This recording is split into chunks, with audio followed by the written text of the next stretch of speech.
Sa isang maliit na baryo, may kakaibang ugali ang mga tao. Kapag may umaangat, may humihila pababa.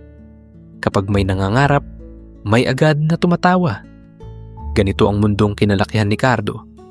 Araw-araw naririnig niya ang parehong mga salita. Masyado mataas ang pangarap mo, sabi ng isang matanda. Pare-pareho lang tayo dito, dagdag ng iba. Sa palengke, sa kanto, kahit saan, may opinyon ang lahat. At kadalasan, hindi ito maganda.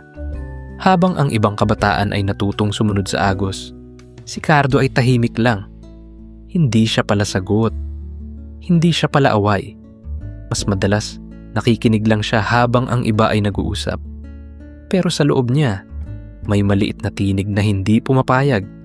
Tuwing gabi, habang nakahiga sa banig, iniisip niya ang ibang posibilidad. Isang buhay na hindi limitado sa sinasabi ng iba. Isang buhay na pagsisikapan. Hindi niya pa alam kung paano. Hindi pa malinaw ang daan. Pero sigurado siya sa isang bagay. Hindi siya mananatili kung saan ang pangarap ay pinapatay. Sa tahimik niyang mundo, nagsisimula ng mabuo ang isang desisyon na balang araw, pipiliin niyang umangat. Kahit walang sumuporta sa kanya. Hindi maingay si Cardo. Wala siyang malalaking plano na ipinagsisigawan sa iba. Hindi rin siya sanay magkwento ng kanyang mga pangarap. Para sa kanya, mas mahalaga ang ginagawa kaysa sa sinasabi. Pero sa loob niya, malinaw ang gusto niya. Isang maliit na negosyo. Hindi ito para magyabang. Hindi rin para patunayan ang sarili sa iba. Gusto lang niyang magkaroon ng maayos na kabuhayan. Isang bagay na pwede niyang palaguin at balang araw, makatulong din sa ibang tao. Nagsimula siya sa maliit. Sa gilid ng palengke, nagtayo siya ng simpleng pwesto. Ilang produkto lang ang kanyang tinda, hindi marami, pero maayos at malinis. Sa unang araw, kakaunti ang bumili. Sa ikalawa, halos wala. May ilan na dumadaan, tumitingin, tapos aalis din agad. Ngunit hindi siya tumigil. Araw-araw, maaga siyang gumigising. Inaayos ang kanyang paninda. Pinupunasan ang bawat bagay para siguradong presentable. Ngumingiti siya sa bawat dumadaan. Kahit tumingin lang po, okay lang, mahinahon niyang sabi. May ilan na napapahinto. May ilan na bumabalik. Hindi pa malaki ang kita. Pero sapat para magpatuloy. At para kay Cardo, sapat na yun. Dahil nagsisimula na siyang lumakad papunta sa pangarap. Habang tumatagal, napapansin na si Cardo. At kasabay nito, nagsimula ang ingay. Sa una, pabuluang lang. Hanggang sa naging lantaran. Yabang naman yan, sabi ng isa habang nakatingin sa kanya. Babagsak din yan, tingnan mo, dagdag ng iba. May nagkalat ng tsismis. May nagsabing hindi raw maayos ang kanyang paninda. May gumaya pa ng produkto, pero binabaan ang presyo para maagawan siya ng customer. Minsan, pagdating niya sa pwesto, may mga gamit na nakakalat.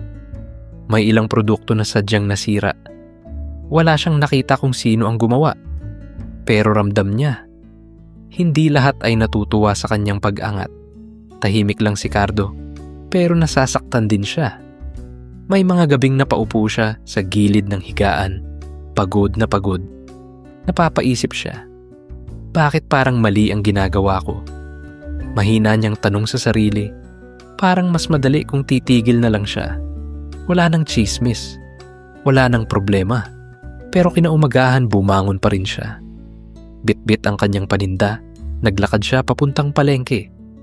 At kahit mabigat ang pakiramdam, pinili pa rin niyang ngumiti. Dahil alam niya, kapag tumigil siya, sila ang mananalo. Isang araw may napansin si Cardo. Habang ang iba ay abala sa paghila sa kanya pababa, siya naman ay nauubos sa kakaisip sa kanila. Napapagod siya, hindi dahil sa trabaho, kundi dahil sa ingay. Kaya gumawa siya ng isang tahimik na desisyon. Hihinto na siya sa pakikinig, hindi sa lahat, kundi sa mga boses na walang naitutulong. Sa halip, ibinalik niya ang atensyon sa sarili. Mas pinagbuti niya ang kanyang paninda. Siniguro niyang malinis, maayos, at may kalidad ang bawat produkto. Mas naging maingat siya sa bawat detalye. Mas naging seryoso sa bawat araw. Pinakinggan niya ang kanyang mga customer. Ano po ang pwede ko pang pagbutihan? Tanong niya minsan. Unti-unti may mga nagbigay ng payo. May mga nagsimulang magtiwala. Hindi siya nakipag-away. Hindi siya gumanti. Hindi rin siya nagpaliwanag sa mga naninira sa kanya. Pinili niyang patunayan ang sarili sa gawa. At habang tahimik siyang gumagawa ng paraan, may unti-unting nagbabago. Hindi agad sa paligid niya, kundi sa loob niya. Mas naging matatag siya. Mas naging malinaw ang kanyang direksyon.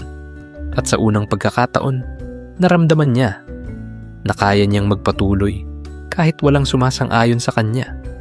At sa kanyang puso, tahimik siyang nagdarasal at naniniwala na ang Diyos ay nasa tabi niya at iyon ay sapat na. Lumipas ang mga buwan at hindi na malayan ni Cardo ang pagbabago. Dati, ilan lang ang lumalapit sa kanyang pwesto. Ngayon, may mga bumabalik na. May mga ngumingiti kapag siya ang nakita. May mga nagtatanong, bukas ka ba ulit bukas? Unti-unti, dumami ang kanyang suki. May nagdala ng kaibigan. May nagkwento sa kapamilya. Minsan, may dumarayo pa mula sa kabilang barangay. Hindi siya ang pinakamura sa palengke, pero siya ang pinakamaayos, pinakamalinis, at higit sa lahat, pinakamapagkakatiwalaan. Dito ka bumili, okay yan, narinig niyang sabi ng isang customer. Hindi na kailangang magsalita pa ni Cardo. Ang kanyang gawa ang nagsasalita para sa kanya. Mas naging maingat siya sa bawat produkto. Mas naging masipag sa bawat araw. Mas naging determinado na pagbutihin pa ang kanyang ginagawa. Hindi pa rin nawawala ang ilang bulong sa paligid, pero hindi na ito ganoon kalakas. O baka, hindi na lang niya pinapansin. Dahil ngayon, mas malinaw na ang kanyang direksyon.